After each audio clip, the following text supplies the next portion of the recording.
నమస్తే, నేను అంకిత. నాతో పాటు మాట్లాడడానికి సీనియర్ జర్నలిస్ట్ జగదీష్ సార్ ఉన్నారు. ఆయనతో మాట్లాడదాం. Hi sir. హలో. జగన్ చూసుకుంటే గోల్డెన్ ఛాన్స్ మిస్ అయ్యాడనేసి అంటున్నారు. అయితే ఆయన ఆ తప్పులో కాలు వేసాడని కూడా తెలుస్తుంది. ఎందుకంటే గవర్నర్ని ఆయన విష్ చేసే విధానం ఏదైతే ఉందో అది బాలేదనేసి వైసీపీకి చెందిన నేతనే కామెంట్స్ చేశారు. సో దీన్ని మనం ఎట్లా చూడొచ్చు అంటారు? గవర్నర్కి విష్ చేయడం కాదు, గవర్నర్ విష్ చేయడానికి వచ్చే ఛాన్స్ను మిస్ చేసుకున్నారు యాక్చువల్గా. అంటే ఇప్పుడు జగన్మోహన్ రెడ్డి గారికి ప్రతిపక్ష హోదా కూడా లేదు. ఎందుకు లేదు? మనకి ఆంధ్రప్రదేశ్లో 175 అసెంబ్లీ నియోజకవర్గాలు ఉన్నాయి. 175లో అసెంబ్లీ 10% అంటే 10వ వంతు 17.5 అంటే 18 అనుకోండి, 17.5 కాబట్టి 18 ఎమ్మెల్యేలు ఉంటే 18 మంది ఎమ్మెల్యేలు ఉంటే ప్రతిపక్ష హోదా అనేది దక్కుతుంది. 10% ఉండాలి. సో ఆ 10% కూడా లేదు కాబట్టి 11 మందే ఉన్నారు కాబట్టి ఆయనతో కలిపి ప్రతిపక్ష హోదా కూడా లేదు. ఎందుకు ప్రతిపక్ష హోదా లేదు? ప్రతిపక్ష హోదాకి ఎందుకు అంత ప్రాధాన్యత అంటే సభలో సభా నాయకుడు అంటే ముఖ్యమంత్రి, సభా అధ్యక్షుడు స్పీకర్, సభా నాయకుడికి ఎంత ఉందో సభలో ఉండే ప్రతిపక్ష నాయకుడికి కూడా ఆల్మోస్ట్ ఆల్ అంత వెయిటేజ్ ఉంటుంది సభ పరంగా. అంటే బయట ప్రోటోకాల్ మళ్ళీ ఆ లెక్క వేరు. సో ప్రతిపక్ష నాయకుడికి ప్రతిపక్ష నాయకుడైనా సభానాయకుడైన ముఖ్యమంత్రి అయినా ఎవరైనా ప్రజల కోసం పనిచేస్తారు, చెయ్యాలి కూడా. ఇప్పుడు వీళ్ళేం చేస్తారు? మేము ఒక పథకం పెట్టాం లేదా ఒక ప్రాజెక్ట్ పెట్టాం అని చెప్పినప్పుడు ప్రతిపక్ష నాయకుడు తెల్ల కాగితం అంతా బాగున్న చిన్న మచ్చన పట్టుకుంటాడు.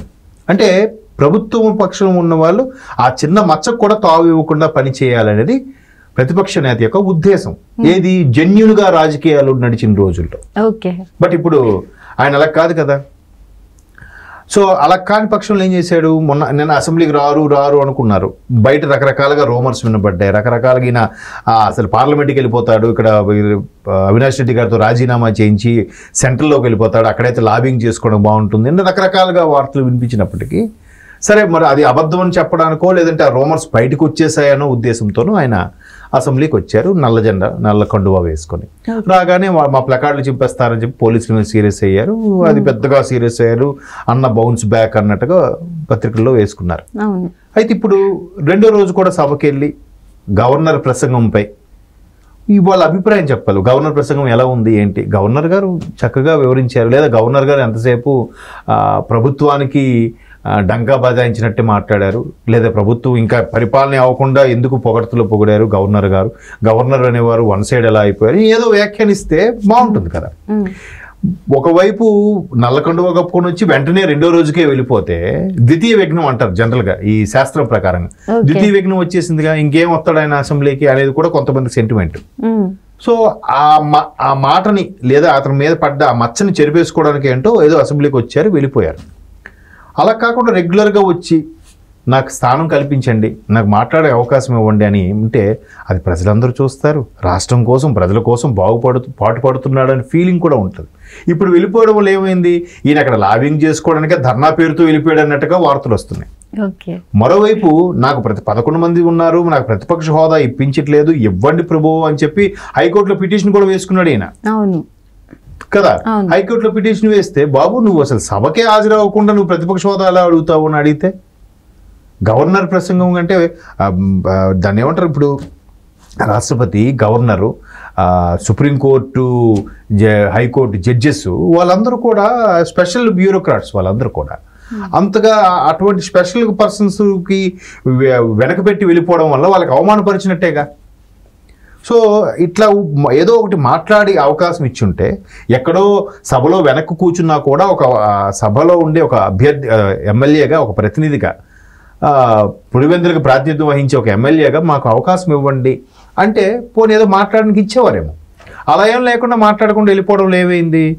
ఇప్పుడు రేపు పొద్దున కోర్టులో పిటిషన్ వేశారు, మీరు సభకే హాజరవ్వకుండా ప్రతిపక్ష హోదా ఎలా అడుగుతారు అంటే అయిపోయిందిగా. లేదు, శాస్త్రంలో రాజ్యాంగంలో కూడా ఇలా ఉంది, నిబంధన ఉంది, ఈ రూల్ ఉంది, 10% ఎమ్మెల్యేలు లేకపోతే మీకు ఇవ్వము అని ఏదో చెప్తారు వాళ్ళు.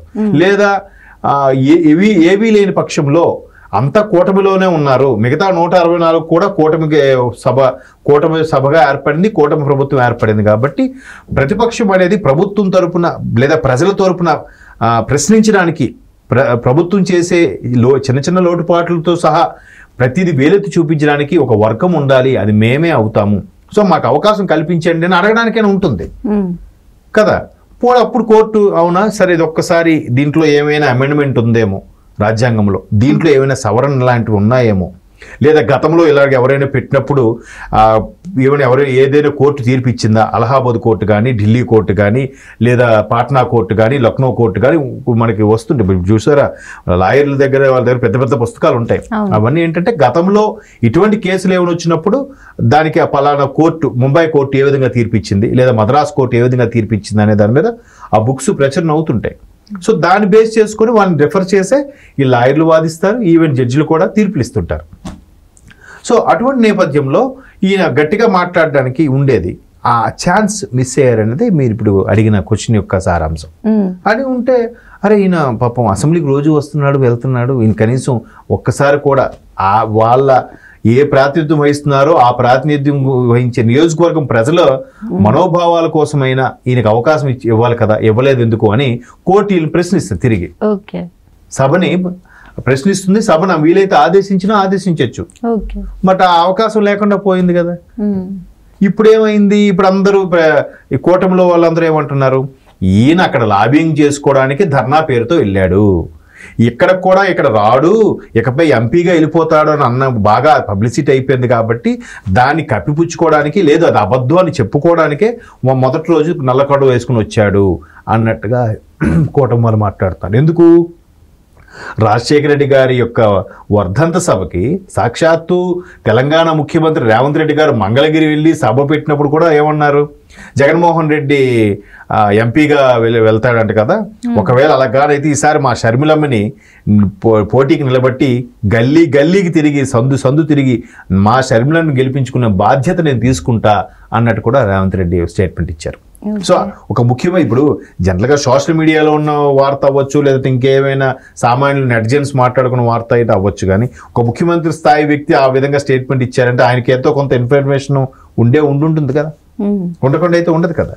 సో ఆయన అలా స్టేట్మెంట్ ఇచ్చాడంటే మేబీ ఆయన ఎంపీగా వెళ్తాడేమో అనుకున్నారు. సో అది లేదు, అది అబద్ధం అని చెప్పడానికే మొదటి రోజు అసెంబ్లీకి వచ్చారు, లేదా ఆయన ఎంపీగా వెళ్ళిపోతాడు, ఎక్కడైతే ఎలాగా వెయిటేజ్ ఉండదు. అండ్ మోర్ ఓవర్ ఆయన మీద ఫుల్గా పంచులు ఇచ్చే వ్యక్తి అయ్యన్న పాత్రుడు గారు. ఇప్పుడు ఆయన స్పీకర్ స్థానంలో కూర్చున్నారు, సభాధ్యక్షుడి స్థానంలో ఉన్నారు. ఒకవేళ నేను పంచులేసినా, ఒక ప్రభుత్వం మీద ఒక ప్రశ్నలు వేసినా ముందు స్పీకర్గా ఆయనే మైక్ కట్ చేస్తారా, లేదా మైక్ మాట్లాడే ఛాన్స్ ఇస్తారా ఎవరా అనే డౌట్ ఉంది. ఒక గిల్టీ ఫీలింగ్ కూడా ఉంటుంది. వీళ్ళందరినీ గతంలో నేను చాలా చీప్గా చూశాను, ఇప్పుడు వీళ్ళని నేను అధ్యక్ష అనాలి, వీళ్ళని సార్ అని గౌరవించాలి అని నచ్చక మేబీ ఆ ధర్నా పేరుతో ఢిల్లీ వెళ్ళిపోయారు అన్నట్టు కూడా వార్తలు వస్తున్నాయి.